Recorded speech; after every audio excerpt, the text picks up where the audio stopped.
lagi dengan Ibu. Good my good. Dalam pelajaran bahasa Indonesia hari ini. Materi kita hari ini KD-nya yaitu kompetensi dasar, menelaah struktur dan kebahasaan teks laporan percobaan yang didengar atau dibaca. Tujuan pembelajaran yang pertama adalah mengetahui struktur teks laporan percobaan dan mengetahui kebahasaan struktur teks laporan percobaan. Teks laporan adalah jenis teks yang memberikan penjelasan atau melaporkan sesuatu, sementara teks laporan percobaan adalah teks yang menceritakan tentang percobaan yang telah dilakukan. Tujuan teks laporan terbagi atas 3. Yang pertama, untuk melaporkan hasil percobaan karya ilmiah atau laporan praktikum. 2. Memahami suatu materi dengan cara eksperimen.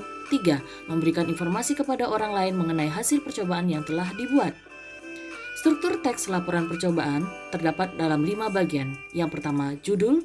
2. Tujuan serta alat dan bahan. 3. Langkah-langkah. 4. Hasil. 5. Simpulan.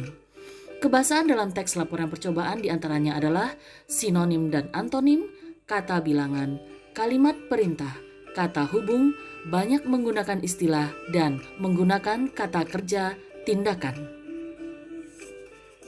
Menggunakan sinonim dan antonim. Dalam teks laporan percobaan tentunya akan menggunakan banyak persamaan kata yang disebut sinonim dan lawan kata, seperti rendah tinggi yang disebut antonim.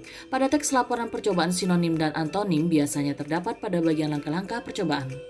Menggunakan kata bilangan seperti angka untuk mengetahui jumlah, pengurangan, dan hasil dari sebuah perhitungan yang terjadi dalam sebuah percobaan. Kata bilangan pada teks laporan percobaan menunjukkan jumlah bahan yang digunakan dalam laporan percobaan. Contohnya, kurang lebih 10 sampai dengan 15 cm. Menggunakan kalimat perintah. Kalimat perintah pada teks laporan percobaan menghimbau kalian melakukan percobaan, meminta untuk mengikuti langkah yang tersedia, seperti buatlah, potong-potong, letakkan, dan warnai. Menggunakan kata hubung. Kata hubung dalam teks laporan percobaan diantaranya sehingga, akan tetapi, oleh karena itu, dari, dan lainnya. Menggunakan istilah ilmiah. Dalam teks laporan percobaan masih menggunakan istilah ilmiah yang berhubungan dengan ilmu pengetahuan seperti fenomena teori. Menggunakan kata kerja tindakan. Dalam teks laporan percobaan digunakan kata kerja tindakan untuk mengekspresikan sebuah tindakan.